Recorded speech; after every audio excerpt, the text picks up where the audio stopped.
Hi YouTube, welcome to my review of The Last Supper.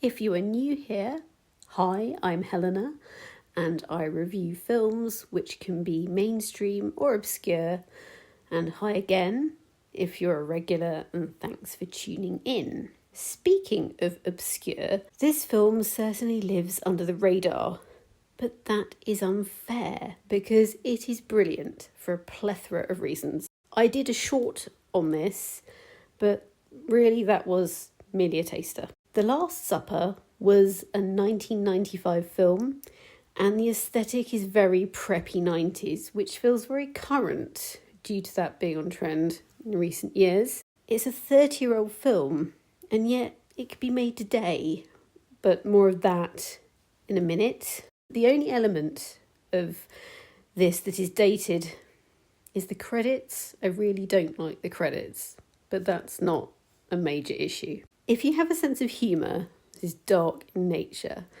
this may be for you, as its dialogue is dry and witty but dark. Because of certain themes featured in the film, it's not a family film. You don't want to be watching this with your parents. When I said this film could be made today, it is because of the main themes, which are morality and tolerance, the liberty of speech, and how far it is between being self-righteous and moral, and it is hypocrisy that can be the line by which the moral compass can swing.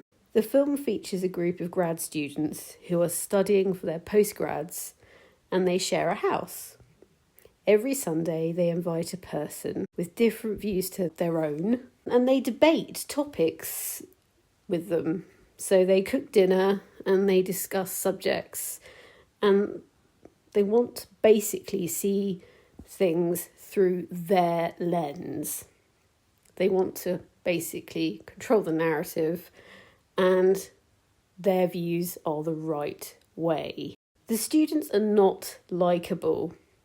And I noticed this when I watched it initially, that the one person who is the nicest one, Paulie, she's doing social work. She's sensitive from the outset, but she becomes rather unpleasant. Then there's Cameron Diaz's character, Jude. She isn't very nice, but then she has a character arc and becomes the voice of reason later on. The fact that the main characters are not personable adds to the interesting nature of the film. I think if they were really nice, it's the irony that the people they're inviting to speak with them are awful, but these people aren't nice either. It's really fascinating.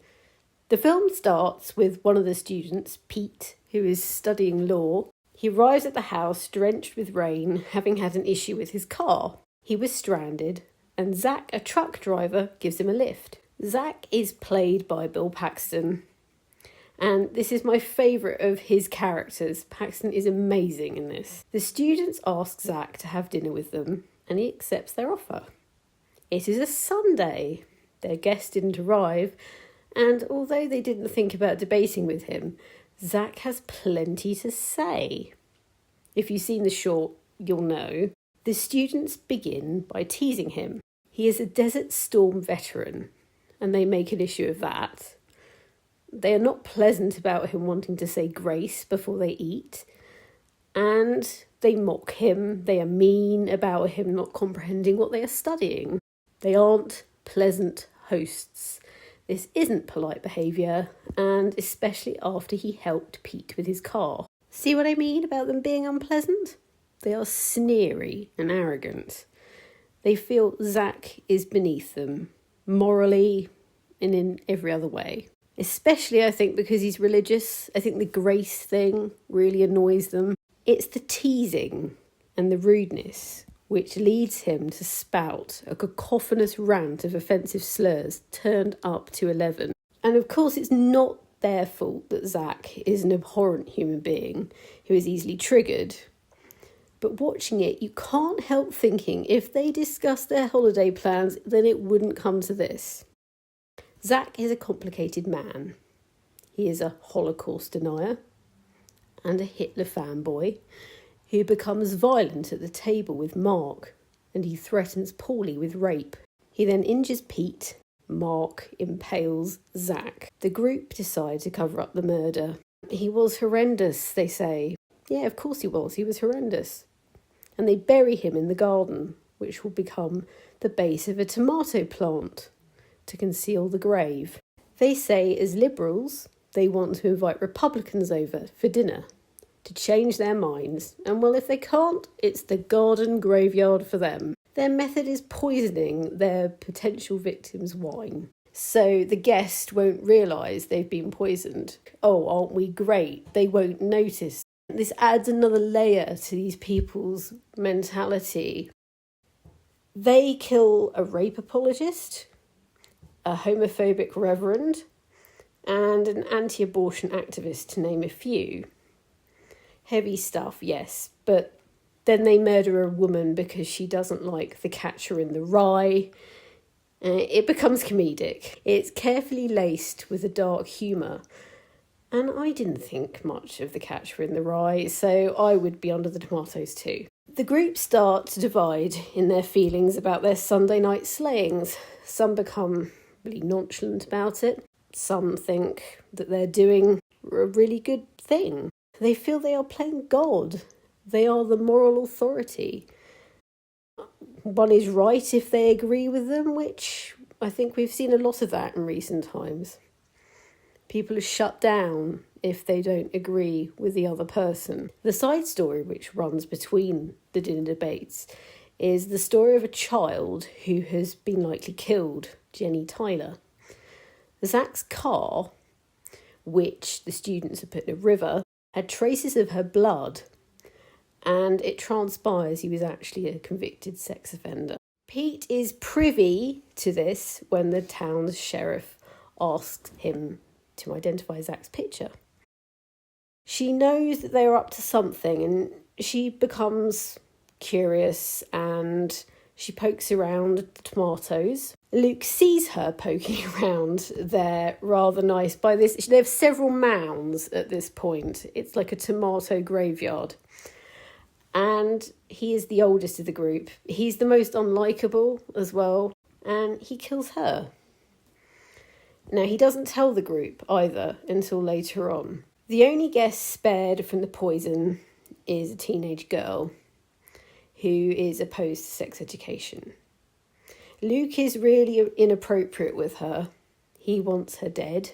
An argument ensues and Jude has had enough and says, no, she's a child. And she is, as I said previously, the voice of reason. This is a character arc. During the film, another character, a political commentator called Norman Arbuthnot, is a provocative critic of modern America. And he uses media to promulgate his discourse, much to the annoyance of the students. Arbuthnot is anathema to them. He's playing a part in some ways, I think, that all commentators do, but he's really just horrid. And he's played brilliantly by Ron Perlman, and he was a friend of the director and eager to play the part. Pete and Luke see the controversial pundit at an airport when they can't board their plane due to heavy rain conditions. They ask him home for dinner. All is not what it seems, though, with Norman. I will leave it there in terms of the plot. It is available on YouTube to watch. The film has a fan base, certainly the generation above myself, but I think it would appeal to Bill Paxton fans.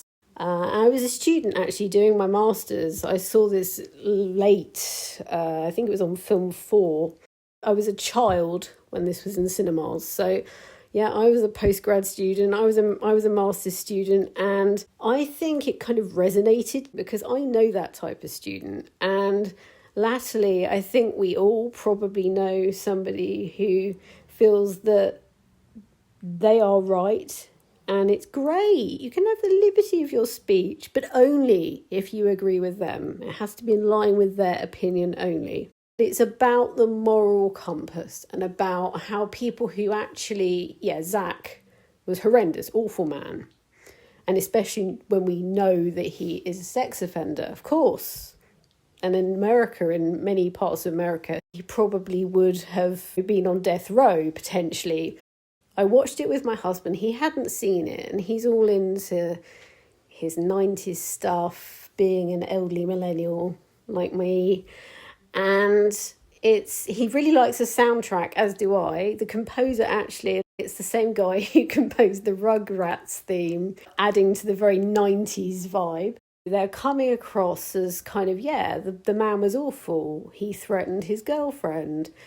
He's a horrible man. And yes, they kill him and they cover it up. And when they start literally killing people who are anti-climate change, they're shutting everybody down. And you can't play God.